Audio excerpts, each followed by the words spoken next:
B Nagendra ಅವರು ಏನು ಸಚಿವರಾಗಿ ಓಟ್ ತಗೊಂಡಿದ್ದಾರೆ, ಅವರು ರಾಜೀನಾಮೆ ಕೊಡ್ಬೇಕಂತ ನಮ್ಮ ಪಕ್ಷದ ನಿಲುವು ಮತ್ತು ಒತ್ತಾಯ. ನಿಮಗೆಲ್ಲ ಗುರ್ತಿದಂಗೆ ಮುಂಚೆ ಮಹರ್ಷಿ ವಾಲ್ಮೀಕಿ ನಿಗಮದಲ್ಲಿ ಹಗರಣ ಆಗಿದ್ಕೆ ಸಿದ್ದರಾಮಯ್ಯ ಅವರು ಮುಖ್ಯಮಂತ್ರಿ ಅವರಿದ್ದಾಗ ಬಿ ನಾಗೇಂದ್ರ ಅವರು ಸಚಿವರಿದ್ದರು. ಅವಾಗ ಅವರು ರಾಜೀನಾಮೆ ಕೊಟ್ಟರು. ಅಂದಿನ ಮುಖ್ಯಮಂತ್ರಿ ಸಿದ್ದರಾಮಯ್ಯ ಅವರು ಕೂಡ ಮಹರ್ಷಿ ವಾಲ್ಮೀಕಿ ನಿಗಮದಲ್ಲಿ ಹಗರಣ ಆಗಿದೆ ಅಂತ ಅದಾದ್ಮೇಲೆ ಇಡಿ ಅವರು ಬಿ ನಾಗೇಂದ್ರ ಅವ್ರ ಮೇಲೆ ಚಾರ್ಜ್ ಶೀಟ್ ಫೈಲ್ ಮಾಡಿದ್ದಾರೆ. ಈಗ ಅದು ನಿಮಗೆಲ್ಲ ಗೊತ್ತಿದೆ. ಇಷ್ಟು ಇದ್ರು ಕೂಡ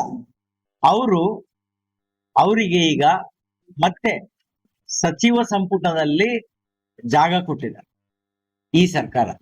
ನಮ್ಮ ಮಾನ್ಯ ಡಿ ಕೆ ಶಿವಕುಮಾರ್ ಅವರ ಸರ್ಕಾರದಲ್ಲಿ ಅವರಿಗೆ ಸಚಿವರು ಮಾಡಿದ್ದಾರೆ.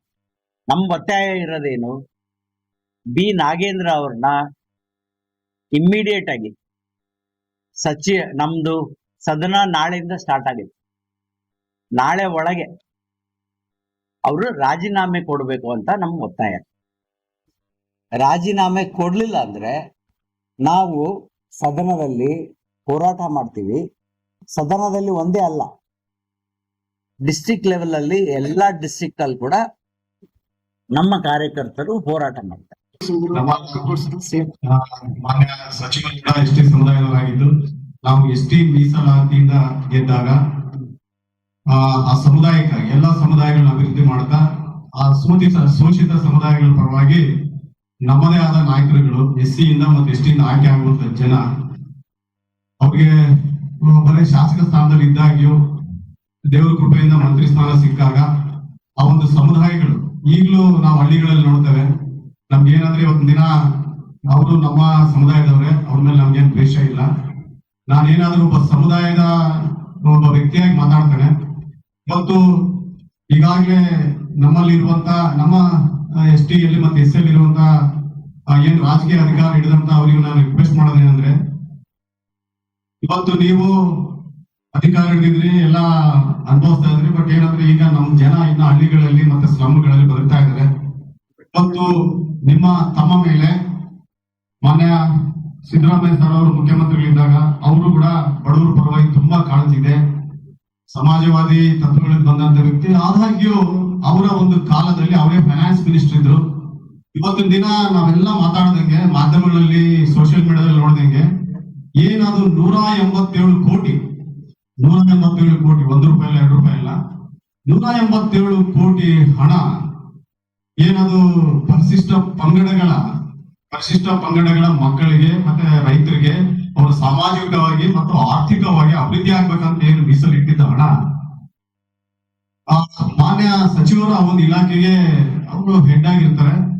ಅವರು ನೇತೃತ್ವ ವಹಿಸ್ಕೊಂಡಾಗ ಅವರ ಸುಪರ್ದಿಯಲ್ಲಿನ ಹಗರಣ ಆಗುತ್ತೆ 187.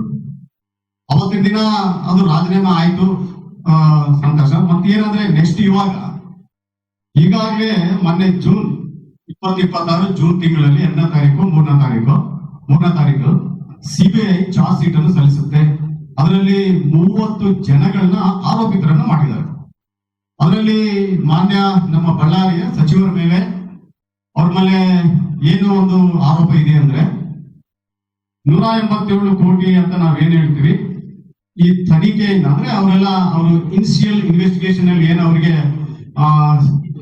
ಗೊತ್ತಾಗಿದೆ 89.63 ಕೋಟಿ ಅಂತ ಹೇಳ್ತಾರೆ. ಸಿಬಿಐನವರು ಚಾರ್ಜ್ ಶೀಟ್ ಅಲ್ಲಿ 89.63 ಕೋಟಿ ಒಂದು ಅಕ್ರಮ ಆಗಿದೆ ಅಂತ, ಹಣ ವರ್ಗಾವಣೆ ಆಗಿದೆ. ಮತ್ತೆ ಅದು ಎಷ್ಟು ಖಾತೆಗಳಿಗೆ? 600 ಖಾತೆಗಳಲ್ಲಿ ವರ್ಗಾವಣೆ ಆಗಿದೆ ಅಂತ ಹೇಳ್ತಾರೆ. ಮುಂದುವರೆದು ಇವಾಗ ನಾನು ಇವತ್ತಿನ ದಿನ ಇನ್ನೊಂದು ಕೂಡ ಅವರು ಸಿಬಿಐ ಚಾರ್ಜ್ ಶೀಟ್ ಅಲ್ಲಿ ಇನ್ನೊಂದು ಕೂಡ ಹೇಳ್ತಾರೆ, ಇನ್ನೊಂದು ಅವ್ರ ಮೇಲೆ ಆರೋಪ ಬಂದಿದೆ. ಮತ್ತು ಟೆಂಡರ್ ಪ್ರಕ್ರಿಯೆ ಮಾಡಬೇಕಾದ್ರೆ ಸುಮಾರು 14 ಕೋಟಿ ಇದೆ, ಅಂದ್ರೆ 19,65,00,000 ಯಾವುದೋ ಒಂದು ಟೆಂಡರ್ ಮಾಡಬೇಕಾದ್ರೆ ಅವರ ಆ ಚಾರ್ಜ್ ಶೀಟ್ ಅಲ್ಲಿ ಅದರಲ್ಲಿ 1.20 crores ಅವರು ಕಿಕ್ ಬ್ಯಾಕ್ ತಗೊಂಡಿದ್ದಾರೆ, ಅಕ್ರಮ ಲಾಭ ಪಡೆದಿದ್ದಾರೆ. 2 ಆರೋಪಗಳಿದೆ. ನನಗೆ ಇನ್ನೊಂದು ಆರೋಪದ ಬಗ್ಗೆ ಇರಲಿ, ನನ್ನ ಸಮುದಾಯಕ್ಕೆ ನನ್ನ ಸಮುದಾಯಕ್ಕೆ ನಾವು ಕಂಡಂಗೆ ಇನ್ನು ಅಷ್ಟು ಸಾಮಾಜಿಕವಾಗಿ ಆರ್ಥಿಕವಾಗಿ ಅಭಿವೃದ್ಧಿ ಆಗಿಲ್ಲ. ಆ ಹಣ ಇವತ್ತು ಅಮೃತ ಮಾಡದಂತ ನಮಗೆ ಯಾವಾಗ ಗೊತ್ತಾಗುತ್ತೆ? ಕೋರ್ಟ್ ತೀರ್ಪು ಕೊಟ್ಮೇಲೆ ಈಸ್ ಅವರು ಅಪರಾಧಿ ಅಂತ ಗೊತ್ತಾಗುತ್ತೆ. ಬಟ್ ನಾವ್ ಇವತ್ತು ಅವರು ಅಪರಾಧಿ ಅಂತ ನಾವು ವಾದ ಮಾಡ್ತಾ ಇಲ್ಲ. ನೀವು ನೇತೃತ್ವ ವಹಿಸಿದಂತ ಇಲಾಖೆಯಲ್ಲಿ ಹಗರಣ ಆಗಿದೆ.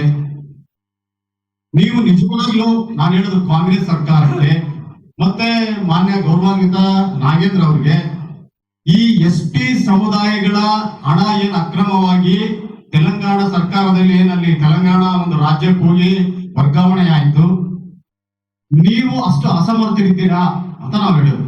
ಇವಾಗ ನೀವೇನ್ ಹೇಳ್ತೀರಿ? ನಾನು ಮಾಡಿಲ್ಲ. ಓಕೆ, ನಿಮಗೊಂದು ನಾವು ಜವಾಬ್ದಾರಿ ಕೊಟ್ಟಿದ್ವಿ. ಇದೊಂದು ದಿನ ಸಚಿವ ಸ್ಥಾನ ಅಂದ್ರೆ ಅಧಿಕಾರ ಸ್ಥಾನ ಅಲ್ಲ, ಅದು ಜನರ ವಿಶ್ವಾಸ ಸ್ಥಾನ. ನೀವತ್ತು ಜನರ ವಿಶ್ವಾಸವನ್ನು ಕಲ್ತ್ಕೊಂಡಿದ್ರಿ. ಇವತ್ತು ಸಾಮಾಜಿಕ ಜಾಲತಾಣದಲ್ಲಿ ಅವ್ರದ್ದೊಂದು ನಾವು ಏನಾದ್ರೂ ಒಂದು ಹಾಕಿದ್ರೆ ಪೋಸ್ಟ್ ಹಾಕಿದಾಗ ಇದರ ಸಚಿವ ಸ್ಥಾನ ಬಂದಾಗ ನಾವಲ್ಲಿ 100 ಪುನಃ ಚೆಕ್ ಮಾಡಿದಾಗ 100 ಕಾಮೆಂಟ್ಗಳಲ್ಲಿ 99 ಕಾಮೆಂಟ್ ಅವ್ರ ನೆಗೆಟಿವ್ ಇದೆ. ಇದು ಜನರು ಅವ್ರ ಮೇಲೆ ವಿಶ್ವಾಸ ಇಲ್ಲ ಅಂತ ಅರ್ಥ ತೋರಿಸುತ್ತೆ. ಇವತ್ತಿನ ತಾವುಗಳು ಈ ಸಾಮಾಜಿಕ ಏನಂದ್ರೆ ಸಂವಿಧಾನಕ್ಕೆ ಹುದ್ದೆ ಹೊಂದಿದ್ದು ಸಾಮಾಜಿಕ ಒಂದು ಜವಾಬ್ದಾರಿ ಹೊಣೆಗಾರಿಕೆ ಹೊಂದಿರುವ ನೀವು ಜನರು ಕೇಳುವುದು ಮೊದಲಾಗಿ ನಮ್ಮ ST ಸಮುದಾಯ ಇವತ್ತಿನ ದಿನ ರಾಜ್ಯಾದ್ಯಂತ ಏನು ಹೋರಾಟ ಮಾಡ್ಬೇಕಂತ ಏನ್ ಅನ್ಕೊಂಡಾರೆ ಅಷ್ಟರೊಳಗಾಗಿ ನಾವೇನ್ ಕೇಳ್ತೇವೆ ನಿಮ್ಗೆ ಪಕ್ಷದ ವತಿಯಿಂದ ನಾವು ಕರೆಕ್ಟ್ ಇದೀನಿ ಅಂತ ನಿಮ್ಗೆ ಅನ್ಸಿದ್ರೆ ತನಿಖೆ ಆದ್ಮೇಲೆ ನಾನೇನ್ ಹೇಳೋದು ನಾಗೇಂದ್ರ ಸರ್ ಅವ್ರಿಗೆ ನಮ್ಮ ಸಮುದಾಯದ ಮೇಲೆ ನಿಜವಾಗ್ಲೂ ಗೌರವ ಇದ್ರೆ ST ಬಂಧುಗಳ ಮೇಲೆ ಗೌರವ ಇದ್ರೆ ನೀವು ಫಸ್ಟ್ ಏನಂದ್ರೆ ನಿರಪರಾಧಿಗಳ ಹೊರಗೆ ಬಂದು ಮತ್ತೆ ನೀವು ಮಿನಿಸ್ಟರ್ ಆಗಿ ನಮ್ಮ ಅಬ್ಜೆಕ್ಷನ್ ಇಲ್ಲ. ಇವತ್ತು ನಮಗೆ ಕೂಡ ಏನಾಗುತ್ತೆ, ಸೋಷಿಯಲ್ ಮೀಡಿಯಾದಲ್ಲಿ ನಮ್ಮ ಸಮುದಾಯದ ಒಬ್ಬ ನಾಯಕನನ್ನ ಬೇರೆ ಪಕ್ಷದಲ್ಲಿ ಇರಲಿ ಆದ್ರೂ ಕೂಡ ಆತರ ಕೀಳು ಮಟ್ಟದ ಭಾಷೆಗಳನ್ನು ಬಳಸ್ತಾ ಇರ್ಬೇಕಾದ್ರೆ ನಮ್ಗೆ ಏನಪ್ಪಾ ನಮ್ಮ ಸಮುದಾಯದ ವ್ಯಕ್ತಿ ಈ ತರ ಹೆಸರು ಗಳಿಸ್ಬಿಟ್ರಲ್ಲ ಅಂತ ಬೇಜಾರಾಗುತ್ತೆ. ನಾವು ನಾಗೇಂದ್ರ ಸರ್ ಅವ್ರಿಗೆ ಏನ್ ಕೇಳ್ತೀವಿ ಅಂದ್ರೆ ನಿಮ್ಮ ಮೇಲೆ 2 ಆರೋಪಗಳಿದೆ. ಇದು ಮಾಮೂಲು ಯಾವ್ದೋ ಒಂದು ಪೊಲೀಸ್ ಸ್ಟೇಷನ್ ಆಗಿರೋದಲ್ಲ. ಒಬ್ಬ CBI ಒಬ್ಬ ಸಂಸ್ಥೆ ಬಟ್ ಏನಾದ್ರೂ ಒಬ್ಬ CBI ಆಫೀಸರ್ ನಾಳೆ ಅವರು ಅಕೌಂಟೇಬಲ್ ಆಗಬೇಕಾಗುತ್ತೆ. ಸುಮ್ಮನೆ ರಿಪೋರ್ಟ್ ಕೊಡಕ್ ಬರಲ್ಲ. ಇವಾಗ ಸಿದ್ದರಾಮಯ್ಯ ಸರ್ ಕೂಡ ಸದನದಲ್ಲಿ ಹೇಳಿದ್ರು 89 ಕೋಟಿ ಹಗರಣ ಆಗಿದೆ ಅಂತ. ಅವರು ಒಪ್ಕೊಂಡ್ರು 187 ಕೋಟಿ ಅಲ್ಲ 89 ಅಂತ. ಹೀಗಾಗಿ ನಾವು ನಮ್ಮ ಸಮಾಜದ ಜನರ ಏನಪ್ಪಾ ಸಣ್ಣದು ಏನ್ ಗೊತ್ತಾ, ಗಂಗಾ ಕಲ್ಯಾಣ ಯೋಜನೆ ಅಂತ, ಆಮೇಲೆ ಸ್ವಾವಲಂಬಿ ಯೋಜನೆ ಅಂತ ಹುಡುಗರಿಗೆ, ಆಮೇಲೆ ಈ ತರ ಅನೇಕ ಸಣ್ಣ ಯೋಜನೆಗಳಿಂದ ಇವತ್ತು ದಿನ ಮಕ್ಕಳಿಗೆ ಹೋಗ್ಬೇಕಂತ ನಿರುದ್ಯೋಗಿಗಳಿಗೆ ಹೋಗ್ಬೇಕಾದ ದುಡ್ಡನ್ನ ನೀವು ಸರಿಯಾಗಿ ನಿರ್ವಹಿಸ್ಲಿಲ್ಲ. ಆಂಧ್ರದಾಗ ಅಂದ್ರೆ ಯಾವ್ದೋ ಒಂದು ಸಹಕಾರಿ ಒಂದು ಇಲಾಖೆ ಎಲ್ಲೋ ಹೋಗುತ್ತೆ. ಮತ್ತ ಆಮೇಲೆ ಆ ದುಡ್ಡಿಂದ ಯಾವ್ದೋ ಮರ್ಸಿಡೀಸ್ ಬೆಂಜ್ ಅಂತೆ, ಆಮೇಲೆ ಲ್ಯಾಂಬೋರ್ಗಿನಿ ಕಾರ್ ಅಂತೆ, ಆಮೇಲೆ ಯಾವ್ದೋ ಸರಾಯಿ ಅಂಗಡಿಗಳಿಗೆಲ್ಲ ಹೋಗುತ್ತೆ. ನಾನು ಮಾನ್ಯ ನಾಗೇಂದ್ರ ಅಣ್ಣವ್ರೆ, ನೀವು ಮತ್ತೆ ಒಬ್ಬ ಸಚಿವರಾಗಿದ್ರಿ, ನಿಮ್ಮ ಸುಪರ್ದಿಯಲ್ಲಿ ಆಗಿದೆ. ಇವತ್ತಿನ ದಿನ ನೀವು ಆರೋಪಿ ಅಂತಂದೇಳಿ CBI ಹೇಳುತ್ತೆ. ಹೀಗಾಗಿ ನಾವು ನಿಮ್ಮಲ್ಲಿ ಏನಂದ್ರೆ ನಮ್ಮ ಸಮುದಾಯದ ಗೌರವ ಮಾನ ಮರ್ಯಾದೆ ಉಳಿಬೇಕಾದ್ರೆ ನೀವು ಫಸ್ಟ್ ರಾಜೀನಾಮೆ ಕೊಟ್ಟು ಹೊರಗೆ ಬಂದು ತನಿಖೆ ಎಲ್ಲ ಪೂರ್ತಿ ಆದ್ಮೇಲೆ ನೀವು ಆಮೇಲೆ ನಿರಪರಾಧ ಗೊತ್ತಾದ್ಮೇಲೆ ನೀವು ಮತ್ತೆ ಮಿನಿಸ್ಟರ್ ಆಗಿ ನಿಮ್ಗೆ ನಾವೆಲ್ಲ ನಿಮ್ಗೆ ಪ್ರಶಸ್ತಿ ಅಂತ ಹೇಳಕ್ ಇಷ್ಟಪಡ್ತೇವೆ. ಇಷ್ಟು ಹೇಳ್ತಾ ನಾ ಇವತ್ತಿನ ದಿನ ಈ ಒಂದು ನಮ್ಮ ಭಾರತೀಯ ಜನತಾ ಪಾರ್ಟಿ ತಾವ್ ಹೇಳ್ದಂಗೆ ಏನ್ ಹೋರಾಟ ಮಾಡ್ತಾರೆ ಅಂತ ತಾವ್ ಹೇಳ್ತದ್ರಿ.